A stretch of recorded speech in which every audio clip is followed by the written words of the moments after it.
tawag po doon. Tapos iyak po siya. Iyak po kami ng iyak kasi ayaw po namin mag-iwalay po. Kaya ang bata pa nila camping kayo doon. Ano siya, farm park? Ano po siya bukid po siya. Open lang po. Hindi po siya. So, magkano kami isa? Tayo na natin ba rin? 250. 1,000 din yung babayaran mo. Ano yung todo na pag-iari sa relasyon niyo? At least hindi 350. Problema po namin. Na 10 tao, 3,500 na. Kasi po Okay na lang. sobrang maraming time. Buti yung mura lang sila nung kaysa Ng family ko po. Kasi sa amin Go balloons. wala naman po Balloons, problema. baby. Kasi po, I know we did win, but I relied on my teammates. I did not rely on myself. Nasa kanila po. Yun po. Tapos, Ano kayo hiya ng kaibigan mo? Nakalagpas din sa challenge magtanggap ng Mahihiya ka. siguro po parang naisip naman nila na ano. Kung hindi siya sasama, nahihiya ka sa iyo. Mahihiya siya sa akin. Sinabihan yun ni Ate Tere na kakain na mo nag-visit sa akin yun. Eh di naman nag-visit sa akin yun. Nasa akin Eh, yun. sabihin, hindi ka sabihan. Baka hindi pa. O kaya nasabihan lang siguro. Sinabi, baka sinabi lang kay Ate Tere na ngayon na lang. Hindi ka sa akin. So, ano yung pag-isip niya sa relasyon niyo? Sa akin po Kaya kasi, sabi niya na, hindi sasama, hindi po siya sasama yun. Ako hindi ko pinuntahin. ano siya nilalok na sobrang sama. I mean, parang pinagsukluban ng langit at lupa. Parang ganun po kasi yung thought ng mga tao pag kinikwento ko yung buhay ko. Kasi po,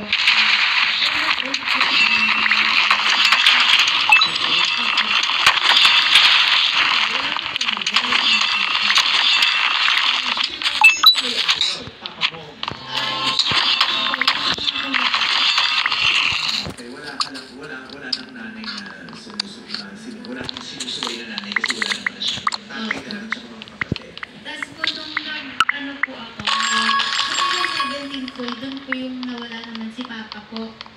Ako na lang po yung tao sa bahay ko. So, nung time ko na yun, inisip ko, hindi yung mama po nung ex ko, Why am I getting targeted? Manila po. Yun po. Ilan taon ko nun?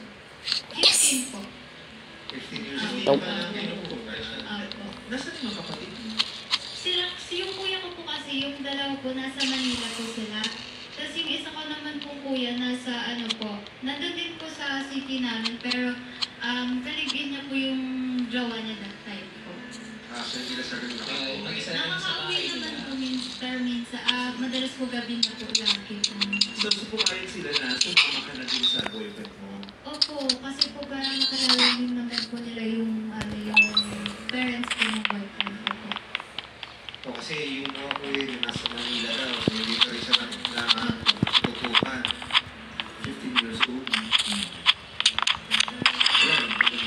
Grabe yung paglaban ni Paglaban. Why are you guys? Iba nga. Pick up the arm. Kasi yung mga kapatid niya, wala rin sa bahay. I'm sure sabihin, tatakas lang yun. Rebelde. Wala siya, paano siya tatakas? Wala nga siyang kasama sa bahay.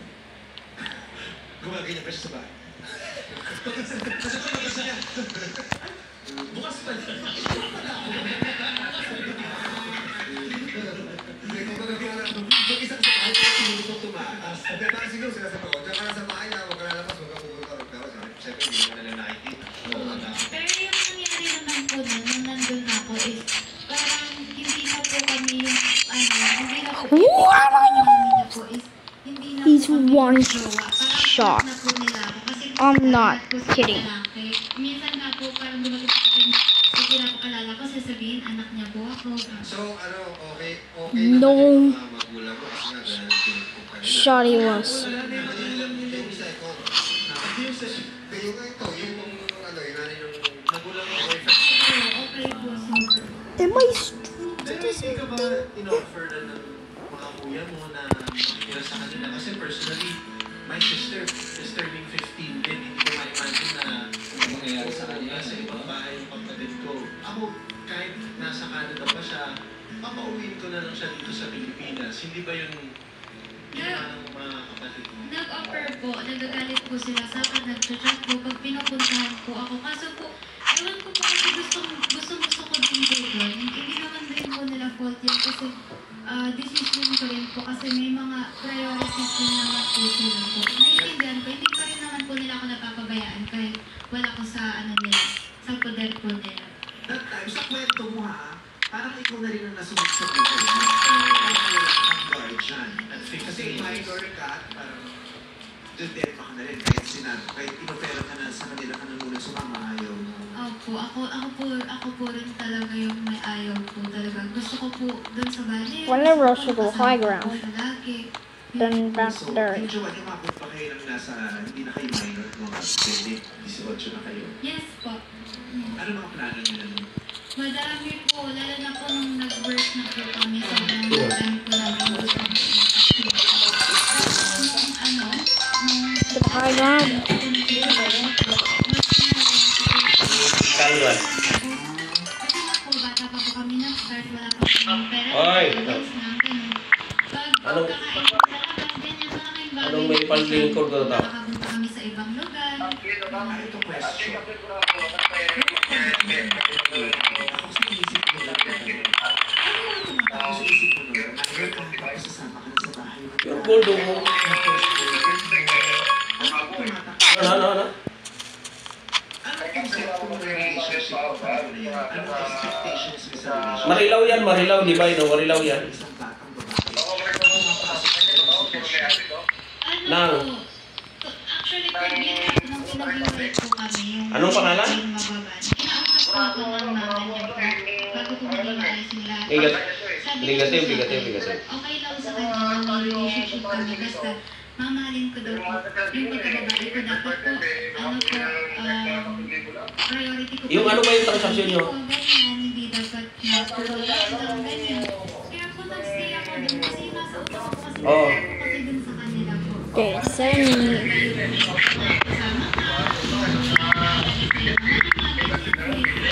Eh di, huwag mo siyang yan, oh. Huwag mo siyang tanong tayo.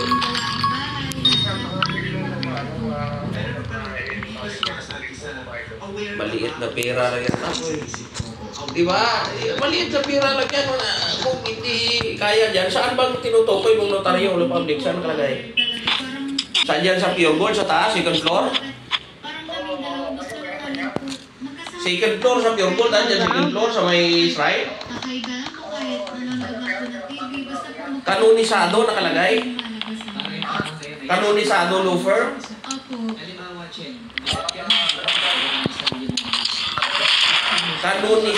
Kanonisado. Get on the high ground. High ground. To be honest po, syempre hindi po.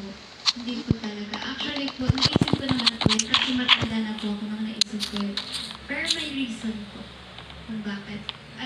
Feeling ko po may reason kung bakit ganun kami ka-eager na magsama po sa ganung edad po. Alam ko po na may reason. So, hindi mo siya kapenda.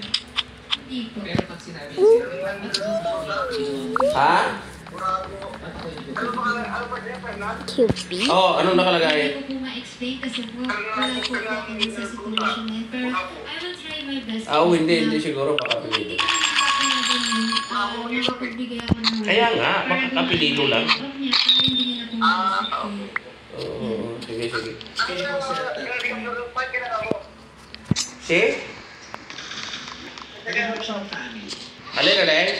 may kulang. Wala kang kasabi sa akin. Wala kang Oo, pero may mga computation kasi yan sila depende kasi may binabayarang taxes yan, hindi lang yan sa kanila pag yung mga abogado kasi no, hindi lahat ng abogado nagnotaryo. kapatid siya na naging okay. Hindi lahat ng abogado pwedeng magnotaryo. Mayroon lang mga lawyer na authorized na mag-notarize ng dokumento.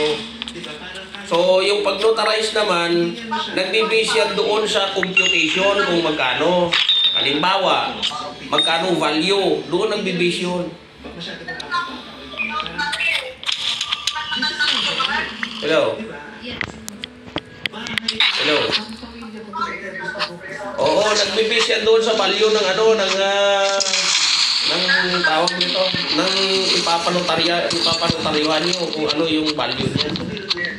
Okay. Sa boyfriend mo. Gusto ko pwedeng gano'n sa lahat. 500, 3,000, ayaw mong magbitaw. Anong gusto mo sa lawyer, bargain?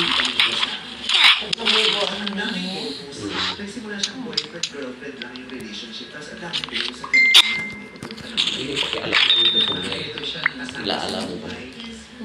Tsaka kasi sa pagka-explain niya, masaya doon. Bakit na- dahil Masaya po Fernand talaga. Bravo lang Alam yun? niyo po yung feeling na ano. Masaya po makarinig ng pinapagalitan ka po. Siyempre. Hinahanap niya eh, pamilya. Nandun pa Diba? ganun. Kaya Nakasama din ba kasi kasi syempre, sila? sasabihin na naman ng mga nanonood, yan, niloromanticize yung bata pa lang, naglilipin na, ini-inject. Hindi natin i-encourage sa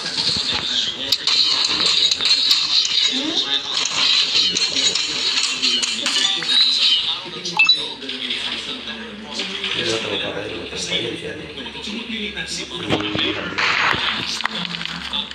Grupo lahat yan na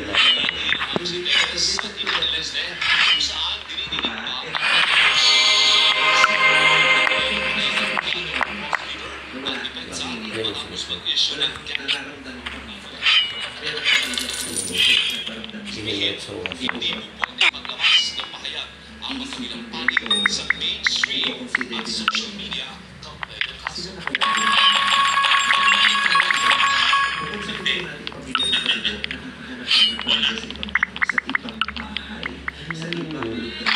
Pagkitaan, 3,000 sinisir, bayaran. Kung nagpapa-notaryo ka na ng kontrata mo, eh, nahihinayang ka pang magbayad sa notaryo lang.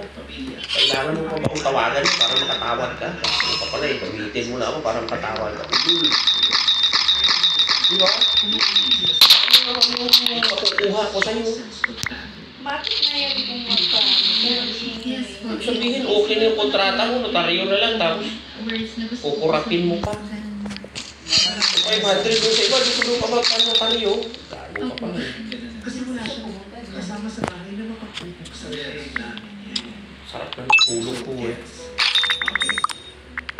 Ano Oo, nangyari? nahilig ka na eh. Ilang years kayo Tarantado na wala 7 years tulog. Pwede ka na hindi kaya yung sila. Gusto ko na talaga ito magsapag mo kayo. Tumanda, tayo talaga. Tapos ka dyan. Ikaw naman gising-gising pa. Eh, mamali ko pa kung sino siya. Akala hindi ko na daan ng ano. Sabagay lang yun. Tuloy mo siya.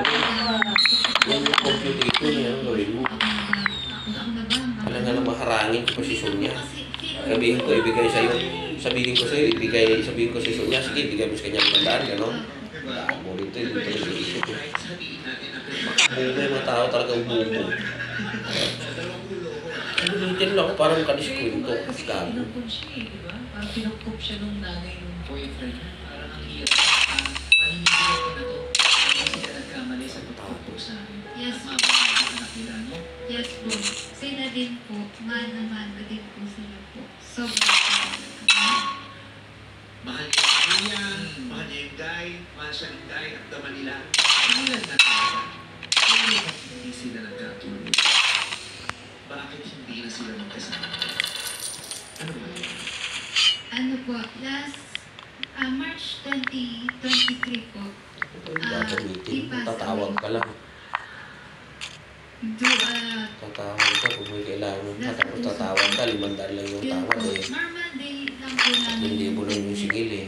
Tapos, ang weird po kasi ang dami na naming napagdaanan, ang dami kong plano. Tapos parang, nung sa 7 years po namin, parang wala na kaming problemang hindi ma-solusyonan. Parang tapos, one day, biglang titip na lang isang wala na. Day po yun. Sa bahay po namin. Cavite day po yun. Kaya day off niya po. Tapos po si Russell po kasi mahilig siya magkut-kut-kut ng mga kung ano-ano. Tapos nag-aayos po siya ng bumbilya po. Nung araw po na yun, ang dami niya na pong ginagawa. Gimik. Ano ba nangyari? Ayun na po. Kasi po, may ginagawa siya sa kwarto ng kuya ko po. Tapos po, nung umaga po, alam niya po yung friend ko na sabi nila sa akin na nasa, ito lang parang may pagitan lang po kasi ito yung kwarto ko, tapos kwarto ng kuya ko po. Tapos sabi po ng friend ko, sumigaw siya, sabi niya, Sir, ano nangyayari sa'yo? Gumanan po sila. Tapos pag sumisilip po ako, tatawanan niya po ako. Tinatawanan niya lang ako. Tapos hindi ko siya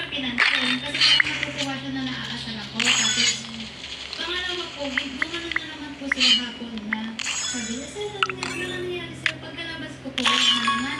Tapos Ano ibig sabihin ba, sir, ano nangyayari sa'yo? parang nag-joke po na may nangyari kay Russell po. Yung kaibigan ko po nakasama niya. Nag-joke po sila na parang may nangyari kay Russell. Para makuha attention. Ako, parang makuha. Pinaprank ka. Pinaprank po ako. Ako wala eh.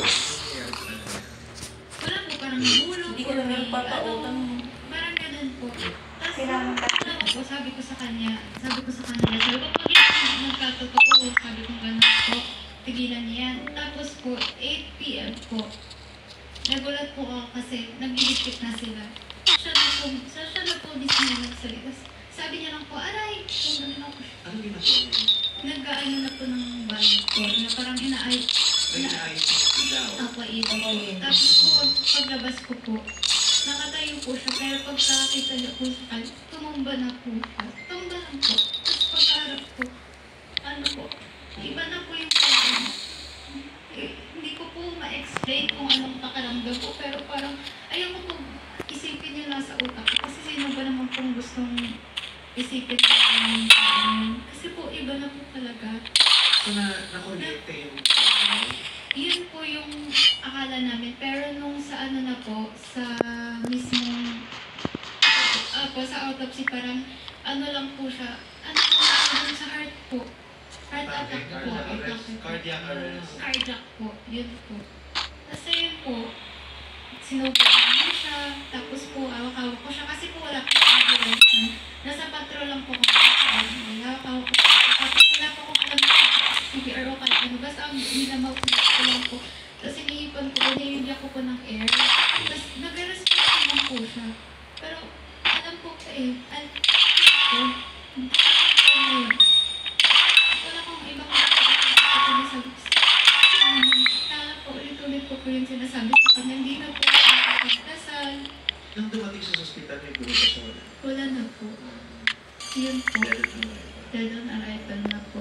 So, wala nang nasak siya. Wala ka naman magsalita sa huling salita mo na rin yung Yes po. Yun hindi na siya nakasagot sa mga sinabi mo, nakapag-react sa mga I love you mo, wala. wala na po. Kasi po, alam ko po kasi pag wala na po yung tao, ano na po, na yung last na nawawala sa kanila is yung hearing na po. So, paulit-ulit ko po sinabi na, sana, mahal kita, pakinggan mo po. Sabi ko, huwag mo kakalimutan, huwag ka doon. Actually po, nung nawala siya, hindi po ako nasaktan para sa sarili ko. Iniwan niyo po ako. Nasaktan po ako kasi hindi ko po alam kung ano mangyayari sa kanya. Kung okay lang ba siya doon, kung gusto niya ba doon. Kasi po, marami po siyang pangarap, hindi lang para sa amin, hindi lang para sa pamilya niya. Ano po sobrang happy po. Pero parang sobrang sakit na po. Natatay na ako sa emotional damage. Ha? Joke lang. Wala kang tigil dyan ah. Lapit na. Ha? Lapit na. Kung yan yung plano ni Dory, tama. Kung yan yung plano ni Dory, at may magandang dali sa buhay ko. Understand. Diyan na! Mabulunan ka sa tawa. Oras sa panay. Yan, tumalang sa bunga sa ano mo mamaya. Ang dami kasi yan sa bank. Nalagay po. Oh, hindi na tumain ka na!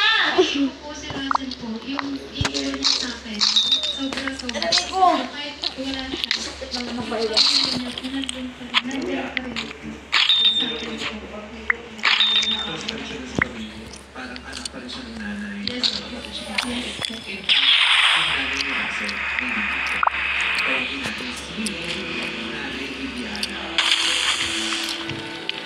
Hello po. Hi, Nanay Viviana. Samarin niyo po si ano doon. Ay, yung nanay niya nandito. Nanay ng ano yan? Nanay ng ex-boyfriend ex niya? Pakitasin po yung seatbelt.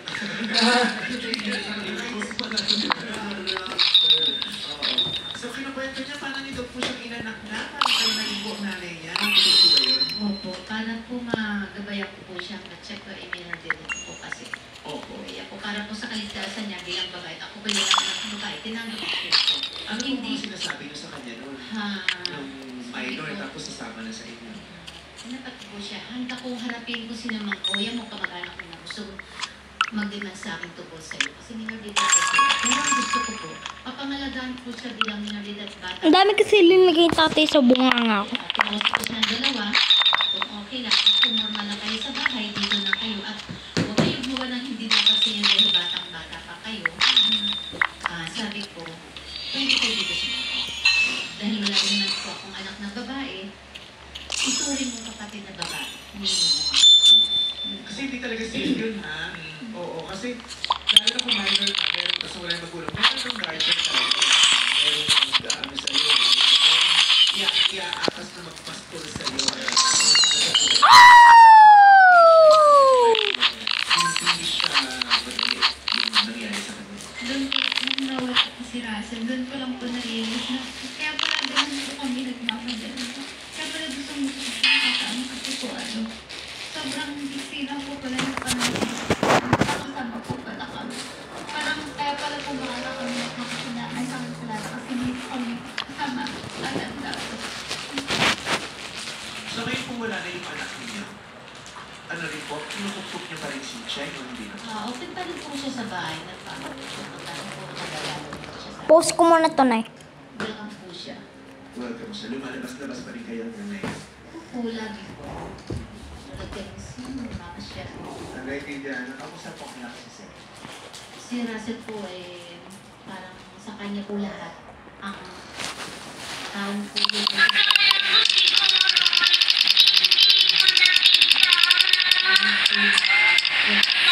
Does that mean I can?